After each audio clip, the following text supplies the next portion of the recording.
Julle, kom ons raak stil. Die Here nader tot ons uit Psalm 24. En omdat vanoggend 'n baie interessante tema is. En 'n tema is wat ook oorwinnend is, het ek gedink aan hierdie groetwoorde van die Here. Verbly julle poorte, wees bly eeue oue deure, want die magtige koning wil ingaan. En dit is wat vir my weer opnuut tref, hierdie week wat ek wil ingaan, is dat ons Here is nie net daar ver iewers te besig met sterrestelsels nie, hy's hier. En jy moet mooi gaan sit en dink, wat hierdie magtige koning nie alles vir ons beteken nie. En hy wil ingaan. Wie is hierdie magtige koning? Die Here sterk en geweldig. Die Here oorwinnaar in elke stryd. En vir elkeen van julle wat van iewerste afkom, met iets wat aan jou knaag, iets wat aan jou afrem, iets wat jy ook 'n behoefte aan het, dat 'n magtige koning soos die Here sal inkom en ook vir jou sal help om ook soos 'n oorwinnaar uit die stryd te tree. Vir julle almal wil ek sê, mag dit vir jou gebeur. En baie welkom waar hierdie deure oopgaan en hierdie magtige koning in ons midde kom staan. En ten spyte van sy grootheid sê, ek is lief vir elkeen van julle. Welkom. Amen. Voordat ons gaan saam lees uit Markus hoofstuk 5, onthou, die Nuwe Testament is hoofsaaklik geskryf deur evangeliste. Evangeliste. En dit wat hulle nalaat, is vir ons, wat in hulle voetspore evangeliste moet wees, en hulle rus ons toe, met wonderlike goed om ons te help, ook met ons pad in hierdie donker wêreld in. En nou gaan dit vanoggend oor die duiwel en sy demone en goed waarvoor ons partykeer baie bang kan wees. Maar kom ons bid saam voordat ons gaan luister. Wat het die Here gedoen toe hy by 'n man gekom het wat vol duiwels was? Here, baie dankie vir die woord. En daar is ook vreemde goed in die Bybel, soos hierdie teks in Markus 5. Daar is soveel bemoediging en oorwinning in hierdie teks, dat ek nie kan dink dat die duiwel nie gaan hou van wat vanoggend hier gaan gebeur nie. En dit hou ons almal juis op ons knieë, en ons trek ons wapenrusting aan, want ons verdien die oorwinning van Jesus Christus. Ons verdien nie die aanslag van hom wat teen God is nie, en sy trawante. Ons verdien dit nie. En daarom is dit so heerlik om te weet, dat wanneer ek 'n kind is, geniet ek baie voordele. Maar Here, dan moet ek ook van my kant af naby bly. So baie keer kan ons sommer net laat gaan, so asof dit maklik is om te lewe, maklik om te glo.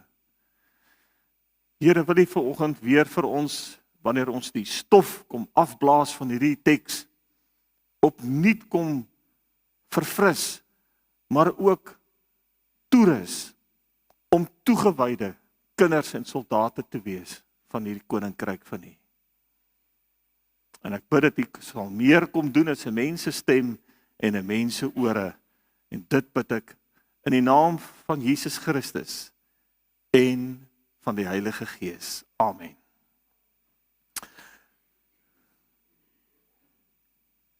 Daarna het hulle oorkant die see in die land van die Geraseners aangekom. Net toe Jesus uit die skei klim, het daar van die grafte af 'n man met 'n onrein gees hom tegemoet gekom. Die man het tussen die grafte gebly en niemand kon hom selfs met 'n ketting vasbind nie, want hulle het hom al dikwels met voete en handboeie vasgemaak, maar dan ruk hy die handboeie uitmekaar en skop die voetboeie stikkend en niemand kon hom baas raak nie. Hy was dag en nag aan die skreeu tussen die grafte en in die berge, en hy het hom ook self met klippe gekap. Hy het Jesus al van ver af gesien, en sommer nader gehardloop. Hy het voor Jesus neergeval en hard geskree, wat het U met my te doen, Jesus, seun van God, die Allerhoogste. Kyk, hy ken vir Jesus op elke naam en titel. Ek smeek U in Gods naam, moet my nie pynig nie, want Jesus het vir hom gesê, onrein gees, gaan uit die man uit. Hy het hom toe gevra, Jesus het hom toe gevra, wat is jou naam? Here, dit is, my naam is Legio. Ek gaan net nou vir julle vertel wat beteken dit. Hy sê, my naam is Legio, want ons is baie. Die man het om toe ernstig gesoebat, om hulle nie uit die landstreek uit weg te stuur nie. Daar naby teen die berg het 'n groot trop varke geloop. Die onrein geeste het toegesmeek, stuur ons na die varke toe, sodat ons hulle kan invaar. En Jesus het dit toegelaat. En hierdie geeste het uitgegaan en die varke ingevaar. Die hele trop van omtrent 2000 het toe op loop gesit, daar teen 'n hang af die see in, en hulle het versuip. En die varkwagters, die varkboere, het weggehardloop. Tot sover. Ja, 'n mens kan nie anderste as om 'n bietjie te lag nie. Ek wil vir julle in die begin sê, daar is humor. Daar is baie meer aan Markus 5 as wat ons dink. En die Jode was geweldig skerp met humor. En Jesus was partykeer effens aspres. En daarom is daar baie meer agter hierdie as net 'n man wat sonder klere van duiwels besete was en in die grafte gebly het, né? Daar's baie meer. Daar is fyn spot. Daar is soveel fyn spot. En dit is waar die bemoediging inkom. Maar nou op die terrein van humor wil ek ook maar om die ys te breek 'n stukkie humor inbring. Daar word vertel van hierdie man wat so stout was en wanneer daar nou so rappie was, dan het hy nou vasgehaak en dan kom hy laat in die aande by die huis, heerlik saam met die manne, nie net gerappie nie, maar gerappie en gerappie, né? En sy vrou het besluit sy het genoeg gehad van hom en sy wag vir hom in daar by die huis, het so by een van hierdie teaterplekke, dramaplekke, so rooi duiwelpak gaan koop. En daar agter 'n bank het sy vir hom gewag. Nou kom hy daar ingeslinger hier net na 12. En sy spring daar uit met haar rooi gewaad met 'n vurk. En sy skoon verstom dat hy nie skrik nie.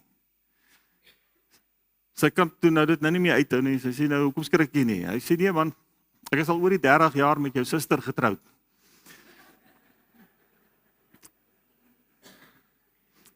So dames, vergewe, maar dit help so 'n bietjie om die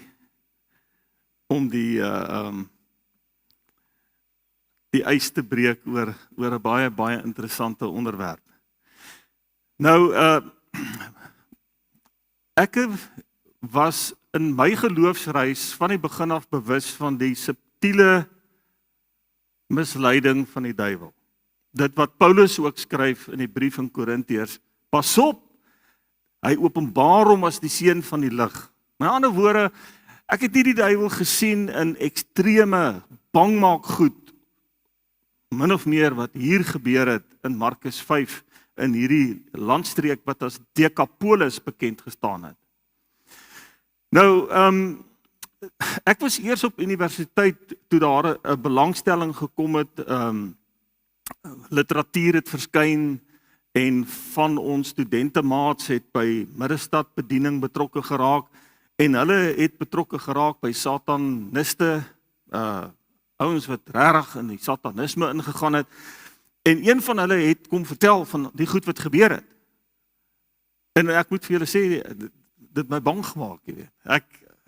Daai tyd, ek onthou dit nog so goed, het ek vir myself gesê, ek weet nie of ek dit wil doen nie. Ek weet die Here roep my ook om 'n evangelis te wees, maar hierdie is iets wat dalk nie heeltemal by my pas nie. Ek was maar van kleins af 'n skrikkerige ouetjie, bang vir die donker, bang vir spooke. Ek was ook baie bang vir pak slaag. So ek is ordentlik groot gemaak. Maar hierdie goed het my so bietjie bang gemaak en ek onthou een van ons klasse waar ons bietjie begin praat het oor die duiwel en so het die professor vir ons gesê ons moet nooit vergeet en hy het 'n vergelyking gemaak dat ons kan 'n stokperdjie maak van net in hierdie een man was 2000 geeste, nê. Ons kan 'n stokperdjie maak van alles waarmee Satan besig is. Of ons gaan 'n stokperdjie maak van dit wat eg is. En hy vergelyk dit toe met daar is 'n spesifieke funksie by banke, soos by die Reservebank waar ouens vals geld moet identifiseer. En hy sê die beste manier om vals geld te identifiseer is nie om met die vals produkte besig te wees nie, daar's te veel op die mark. Wees besig met die egte geld en as die vals noot inkom, dan het jy hom. En ek dink daai dag het ek vir myself gesê, ek dink dit is waarmee ek wil besig wees. Maar vriende, julle moet van die begin af verstaan dat die duiwel en sy trawante en sy demone is nie fiksie nie.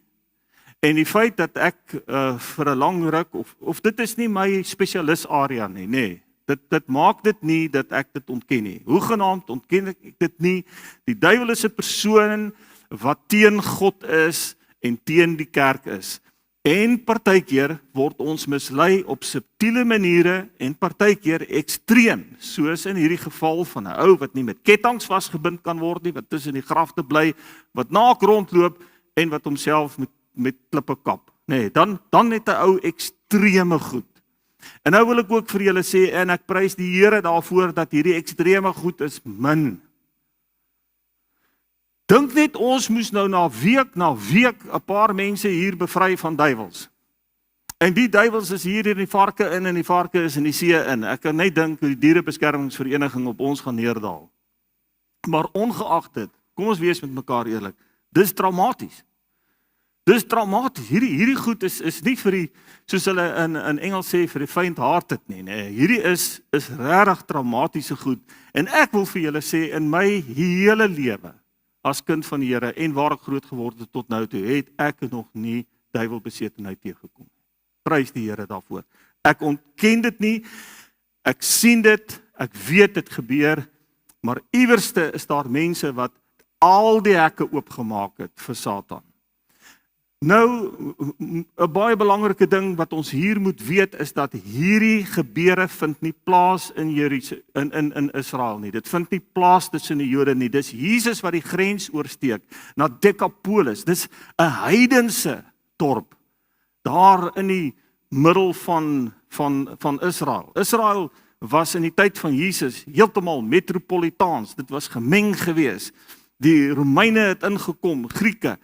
Hulle het veel godedom gehad. Hulle het baie afgode aanbid en hulle het eintlik vir die duiwel geweldig baie deure oopgemaak om daar te kan feesvier en te baljaar.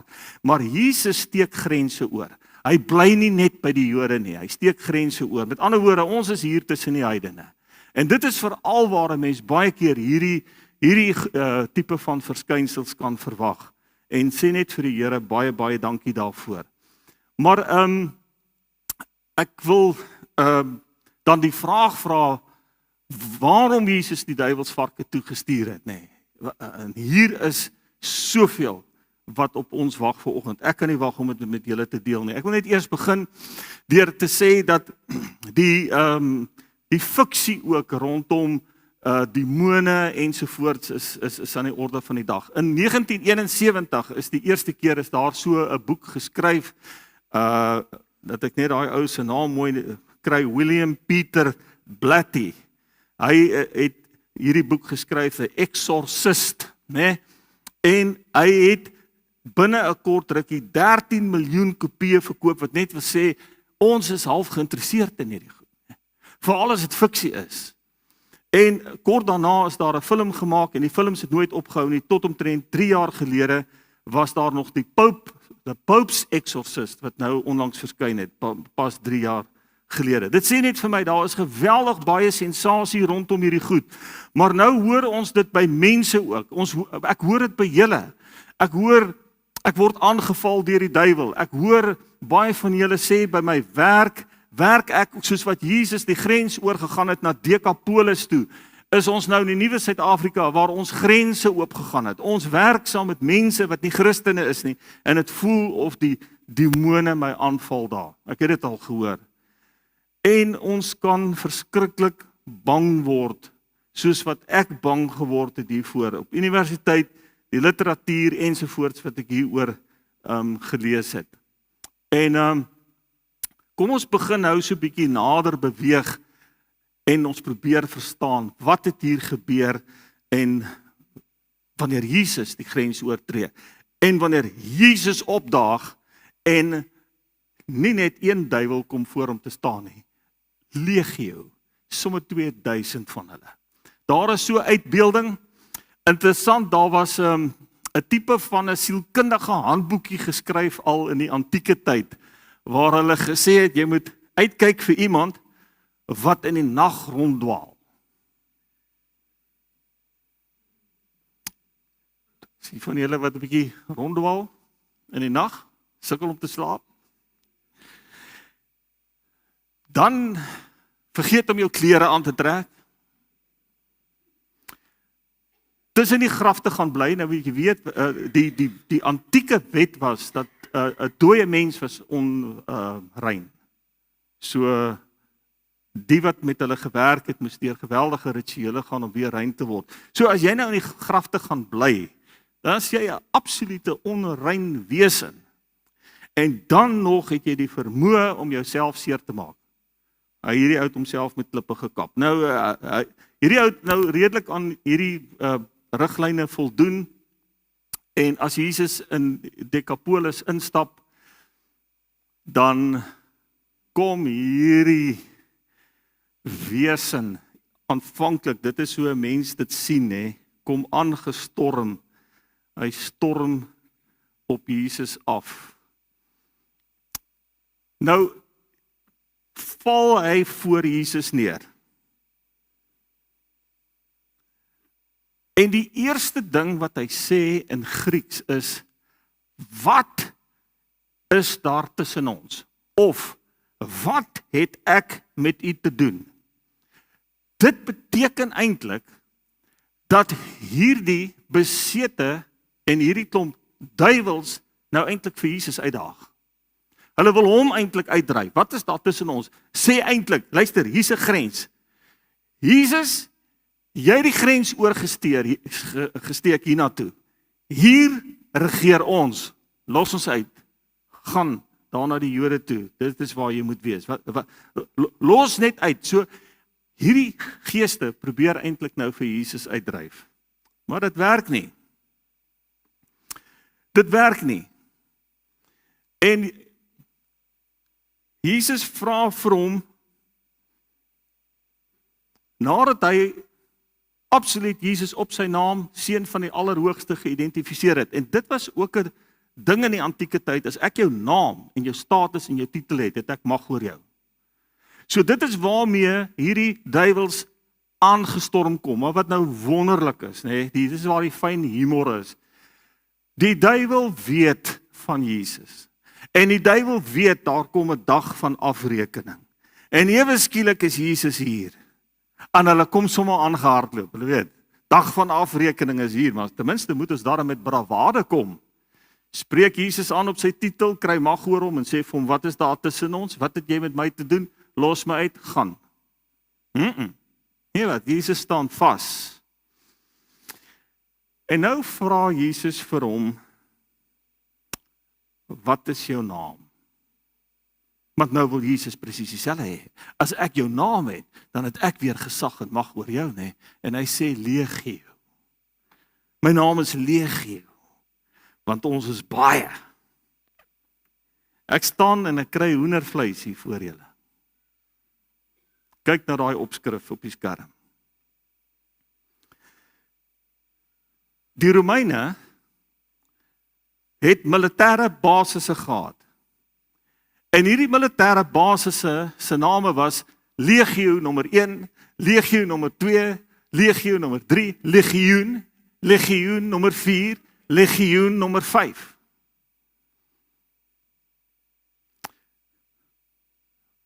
Wat het hierdie soldate gedoen? Voordat hulle na 'n veldslag gegaan het. En julle weet, die Romeine het van hierdie tyd af vir om en by 300 jaar amper die wêreld oorgeneem. Christendom was een van die groot redes waarom die Romeinse ryk tot 'n val gekom het. Maar hulle het verskillende gode aanbid, onder andere die God van voorspoed. En daar is 'n standbeeld van haar, en agter hierdie afgod, wat sien ons? 'n vark.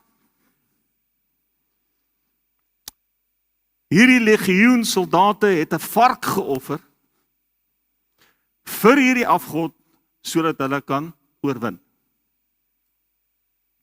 Dis nie al nie. Wat was die stapelvoedsel van hierdie legioen soldate? Gepekelde varkvleis. Geen wonder dat hulle hier in Decapolis 'n varkboerdery gehad het, wat skrik vir niks nie. En dit was die legioen se kos. Dit was die afgode se offer. En hierdie man, wat 2000 bose geeste in hom het, verteenwoordig die Romeinse ryk. Geen wonder hulle het hom gelos nie. Jy weet, as ons gaan rugby speel, en veral op hoërskoolvlak het ons dit gesien, was daar 'n mascot. 'n mascot. Wat is ons springbokke sin is 'n? Ons mascot is 'n springbokkie, hè? Nee, is reg. Ek onthou toe ons in die koshuis was, Sonop koshuis, ons mascot was, wie was in Sonop? Ons liedjie, zoom, zoom, Garibaldi was so mannetjie geweest. Hy was ons mascot geweest. Ek hoop van harte nie, ek is julle mascot nie. Maar in elk geval, die gode is in beheer, die varke word geoffer, en hierdie man wat so besete is, hy is eintlik die vark in hierdie verhaal. Hy verteenwoordig die elite militêre basisse van die Romeinse ryk. Legio. Kyk net wie kom staan voor Jesus. En Jesus is besig om stukkie vir stukkie die oorhand te kry. Nie met rituele en wierook, en in hierdie boeke sal jy dit lees, en in die films, ja, hierdie exorcist daag daarop met 'n hele sleepwa vol toerusting, en goeters, en hout, en penne, en kruise, en olies, en boah. Nee, ons dink terug aan die skepping. Toe God hierdie aarde geskaap het, woorde, laat daar lig wees. En al wat Jesus sê vir legio, 2000 duiwels is nie sterk genoeg vir die seun van God nie. Gaan uit. Huh? 2 woorde. Hier gebeur die ongelooflikste goed in Markus 5.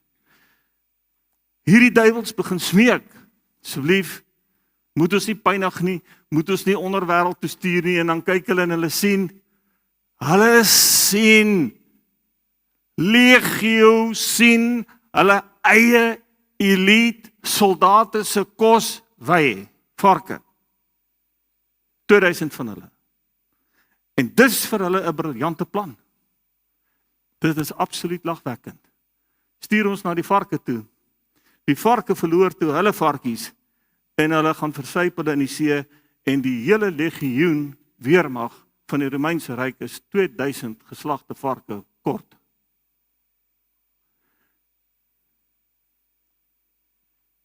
Dit is absoluut asemrowend wat hier gebeur het.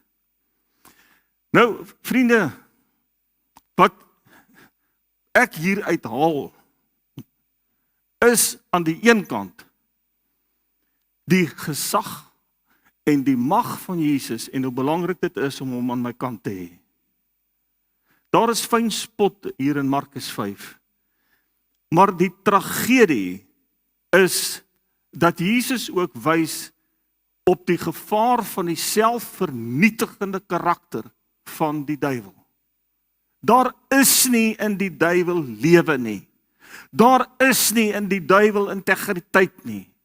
Daar is nie in die duiwel enige iets wat vereer kan word nie. Niks. Daar's geen verering. Ek bedoel wat hier gebeur is belaglik. Ons verteenwoordig die elite van Rome, legio.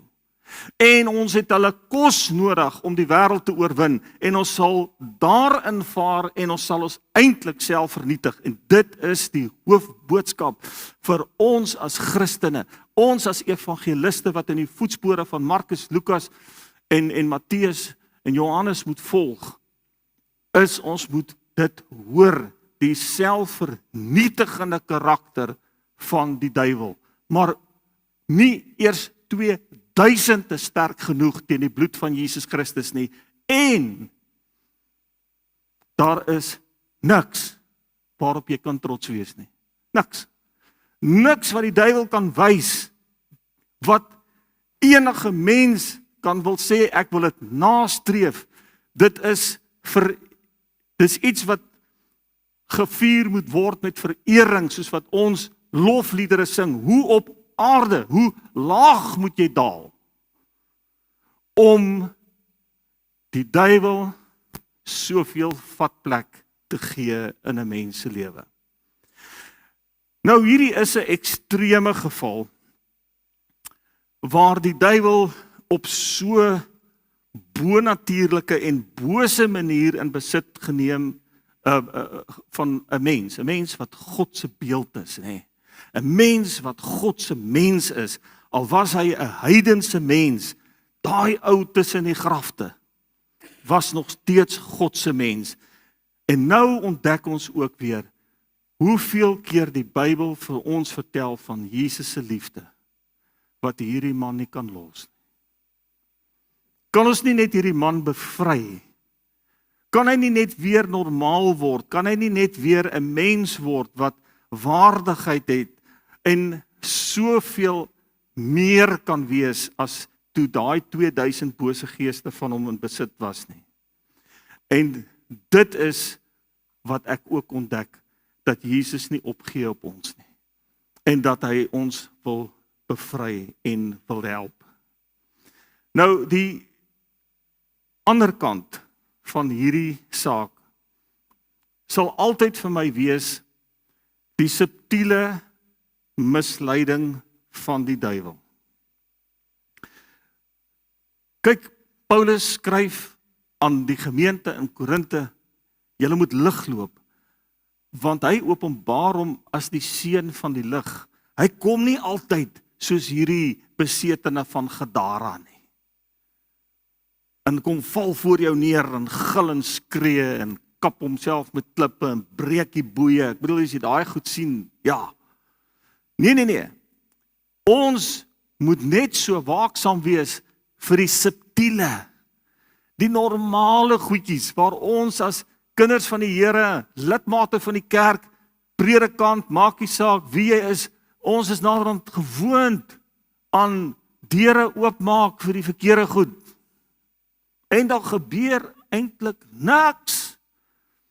Geen varke storm die see in, as ek so 'n bietjie stout is en oortree. Maar nou is die boodskap. As jy Jesus kan vertrou voor 2000 bose geeste wat die Romeinse legioen verteenwoordig en homself vernietig binne in hulle eie kos en plaas en boerderyproduksie in en dit verongeluk. Dit het gebeur met 2 woorde, gaan uit. Gaan net uit. As ons Jesus kan vertrou met die, ek wil amper sê die hoofveldslag van die Nuwe Testament, het hier afgespeel in Decapolis. As ons Jesus kan vertrou daarmee, hoeveel te meer kan ons hom nie vertrou met die subtiele? Die goed waarmee ek en jy so verskriklik sukkel. Die goed wat eintlik verslawings is, maar ons beskou dit nie eens meer as verslawings nie. Die goed wat verkeerd is, maar ons beskou dit nie meer as verkeerd nie. Gaan uit. Jou werk, tussen mense wat jy voel, demone op jou kan bring. Ek onthou, een van my universiteitsmaats het ook 'n geweldige studie daarvan gemaak. Toe een aand by my kom oorbly, en dit is net nadat ek uit Zimbabwe uit 'n toer gekom het, en ek het langs die pad houtsnee goedjies gekoop. Hy wou nie my huis slaap nie. Hy sê, daai goed wat jy gekoop het daar langs die pad, daar in Zimbabwe. Jy het die demone na jou huis toe gelok. Ek kan nie hier slaap nie. Toe sê ek vir hom, wie wat? Ek slaap lekker. Want Jesus is aan my sy. Waarskynlik as ek hom nie aan my sy het nie, maak mens dalk die deure oop. Ek is heeltemal te onkundig wat dit aanbetref, maar kyk net, 2 woorde, gaan uit. Maak ons nie baie keer te min van die duiwel, en die demone maak ons nie partykeer te veel daarvan nie. Al wat ek weet is, ek het Jesus nodig. Die groot stryder, die een waarvoor die duiwels kom neerval, hulle erken hom, hulle weet hulle dag van afrekening het gekom, hulle smeek, moet ons nie pynig nie, hulle vra, hulle sê sommer waarheen hulle moet gaan. Dis maklik. Ons moet net die Here vertrou. En jy moet dit glo, dat hy jou ook kan help, om oor die mees subtiele aanslag te kan oorwin. Die verhaal het 'n pragtige draai en 'n einde. Hier sit ewe skielik 'n ander mens. Die duiwels is varke toe. Die vark van hierdie dorp, wat 'n vuil was, tussen die grafte gebly het, hy was onrein, die is skielik skoon, en word 'n nuwe mens, hier aan die voete van Jesus. En wat doen Jesus? Jesus het vir hom klere aangetrek. Nou, in die antieke tyd, wanneer jy vir iemand klere gegee het, klere om aan te trek, dan het jy op 'n manier daardie persoon in jou besit geneem. Hier, in 'n oomblik, word hierdie ou heidense man sonder naam, skande, 'n vark van die verhaal, besete deur 2000 demone, skoon, en hy kry klere, en hy word Jesus se eiendom, en hy word Decapolis, hierdie heidense kultuur wêreld se eerste evangelis. Ons lees later in Markus dat Jesus weer 'n draai gaan maak in Decapolis. Hierdie man wat van die begin af Jesus wou gevolg het, wat Jesus teruggestuur het in hierdie heiden wêreld in waar varke aanbid is, die storm weer op Jesus af. Maar hierdie keer bring hy mense met gebreke, doofstom mense, siekes, en hy bring hulle om genees te word. Klere vir die heiden se nuwe evangelis. En so kry ek en jy ook vandag 'n nuwe kleding. Ons noem dit ook die wapentoerusting wat ons moet aantrek. Gaan hierdie wêreld in, vriende. Die duiwel is 'n brullende leeu wat vasgebind is in 'n ketting. En ons kan net seer kry as ons in die reikwyte van die ketting begin speel. Maar met die grootste vegter, Jesus Christus aan ons sy, wat 2000 duiwels kan varke toestuur met 2 woorde, gaan uit, gaan uit. Hy het dan sy ou se naam gevra, Legio. 2000 is nie genoeg nie, maak nie saak nie, daar kon 3, 4, 5000 gewees het. Dis die mag van ons Here, gaan uit. Daarmee sien ek mos nou ook kans om baie dinge storm te loop en om minder benoud te wees en bekommerd te wees. Ek sluit af. Kan 'n kind van die Here en ek en jy ooit in so 'n toestand beland van demoniese in besit te wees, besete te wees? Nee. Nooit ooit sal Jesus dit toelaat nie. Ons het saam met ons verhouding met hom, ons doopbelofte, ons belydenisse wat ons aflê, ons geloof wat groei, het ons hierdie magdomsgeskenke gekry. En een daarvan is om ons te beskerm van dit. Onthou, hierdie verhaal speel af in Decapolis, dis 'n heidense plek. En prys die Here dat ons so beskerm is van dit. Maar kom ons wees eerder baie meer waaksaam oor hierdie subtiele manier van misleiding. En dan bid ons gereeld vir mekaar in hierdie gemeente. Ons trek hierdie wapentoerusting aan en ons bly op ons pos en ons weet dat ons saam met Jesus niks hoef te vrees nie, maar saam met hom ook meer as oorwinnaar kan wees. Kom ons bid saam.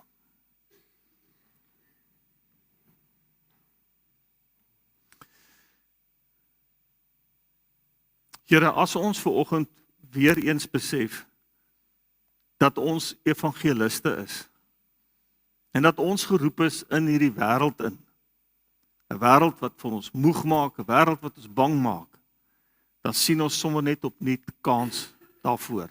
Dis 'n multikulturele wêreld. Dis 'n wêreld van snaakse godsdienste. Hulle is oral. Dit verskyn op ons selfone. En soms voel dit of 'n legio van die duiwels besig is om ons aan te val. Ons word vandag toegerus. Jesus is die beste wapentuig vir elke gelowige, vir elke kerk, vir elke gemeente. Dankie daarvoor. Daar is net 2 woorde nodig. Gaan uit en ons kan byvoeg in die naam van Jesus Christus. Daar is geen groter gesag nie. Ons hoef nie verder te sidder en te beef nie. Dankie vir hierdie wonderlike geskenke. Dankie vir wat hier gebeur het in die Nuwe Testament 2000 jaar gelede. En dankie vir hierdie man wat 'n nuwe kleed gekry het. En die lig en die woord in Decapolis ingedra het. Mag ons nie mense wat deur sulke goed gaan afskryf en weggooi nie. Dankie vir die liefde wat u het vir alle mense en om alle mense te bevry. En Here, nou trek ons ook ons kleed aan, ons wapenrusting. Hou ons wakker wagters op ons poste.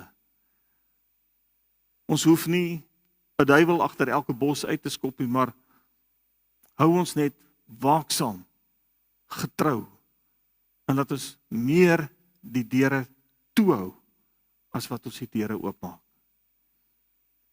Dankie vir die verlossing, die lig van die evangelie. Mag u ook verheerlik word in ons getuienis, in ons lewe, die wêreld in. Amen.